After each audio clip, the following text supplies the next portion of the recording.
मूर्तिजापूर शहराची ओळख केवळ रेल्वे जंक्शन पुरती मर्यादित नाही, तर टांग्यांचं शहर म्हणूनही ती सर्वदूर परिचित आहे. कधी काळी शहराच्या रस्त्यांवरून खणखणीत घंटानाद करत धावणारे टांगे, प्रवाशांची गर्दी आणि घोड्यांच्या टापांचा आवाज हीच मूर्तिजापूरची खरी ओळख होती. आज मात्र हा वारसा नामशेष होतोय. शहरातील टांगा चौक आजही त्या वैभवशाली इतिहासाची साक्ष देतो. जुनी वस्ती ते रेल्वे स्टेशन, बाजारपेठ ते ग्रामीण भाग, सर्वत्र टांग्यांचीच सर्रास वाहतूक होती. प्रवासी, व्यापारी, नोकरदार, विद्यार्थी प्रत्येकाचा प्रवास टांग्यातूनच व्हायचा.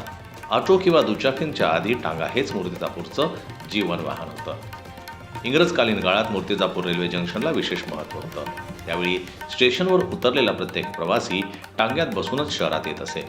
या टांग्यांवर अवलंबून अनेक कुटुंबांची उपजीविका चालायची. पिढ्यानपिढ्या हा व्यवसाय जपणारे घोडेवाले शहराच्या सामाजिक आणि आर्थिक जीवनाचा अविभाज्य भाग होते. आज ऑटो रिक्षा, दुचाकी, चारचाकी वाहनांनी रस्ते व्यापले आहेत. वेग, सोय आणि तंत्रज्ञानाच्या जगमगाटात टांगा मागे पडतोय.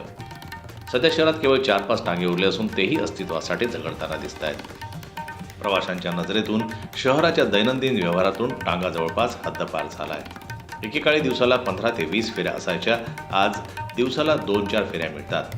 खर्च वाढला, उत्पन्न संपलं असे टांगेवाले हताशपणे सांगतात.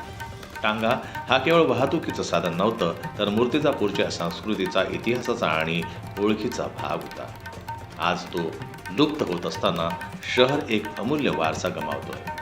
भविष्यात कदाचित टांगा फक्त छायाचित्रांमध्ये, जुन्या आठवणींमध्ये आणि इतिहासाच्या पुस्तकातच उरेल अशी भीती व्यक्त होत आहे.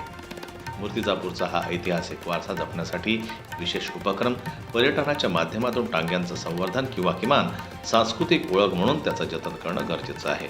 अन्यथा टांग्यांचं शहर म्हणून ओळख असलेले मूर्तिजापूर आपलीच ओळख गमावून बसेल हे निश्चित.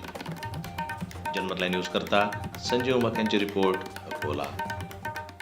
मराठी बातम्यांसाठी जनमत लाईव्हला लाईक करा, सबस्क्राईब करा आणि बेल आयकॉनला दाबायला विसरू नका.